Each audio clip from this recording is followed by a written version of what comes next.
By watching this course, I don't think you're going to turn into a professional player overnight, but I think the most important thing is to think about all the different concepts and general theory that I've talked about, so that you can learn to think about them yourself. The most important thing to take from this is to be critical thinking and to analyze your own mistakes and replays, and not to only follow what everyone else is doing, because you don't learn by copying, you learn by understanding. If you really want to get better at the game, it's more important that you watch your own replays and analyze your own games and other people's games as well, instead of just grinding and grinding and grinding. Of course, if you play 14 or 15 games a day, you're going to improve mechanically, but what's most important in Dota is that you make smart decisions and that you play smart. And just by playing a lot, you gain experience, but you don't learn as fast as if you would if you played maybe 6 or 7 games and instead watch through your mistakes and try and understand why they're happening. Another thing is to remember to always have fun.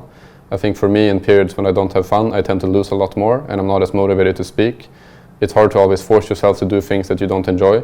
So if you don't think something is fun, I would suggest you try and change it up and do it something a little bit different, maybe focus on other things, maybe play other heroes, or maybe even take a break for a couple of days. I think the reason why I've made it as a professional player is that I've always been very willing to take risks and improve at my own. I think I like to think very critically and analyze.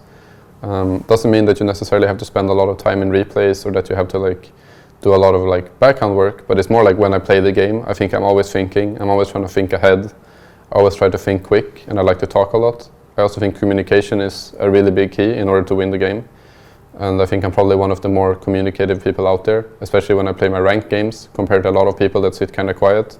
I like to talk a lot, both because I think it's fun and you get an environment when people want to play together, but also because that's what I have to do in order to win the game.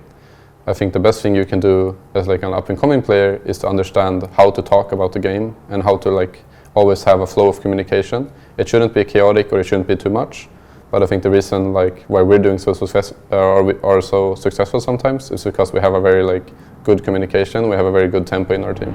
I think the thing that brings me the most joy is when you play really well together with other people and you coordinate things super well, I guess. I remember this one time when I just started playing Dota and I played on this team with friends, and somehow we managed to get this sick, I think we did an Earthshaker Fisher into a Pudge Hook into a Sunstrike or something, and everything just lined up perfectly and we all just bursted out laughing.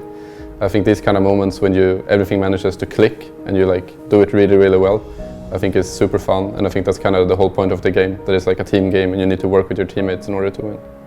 Alright guys, once again, thank you for watching. That's it for me.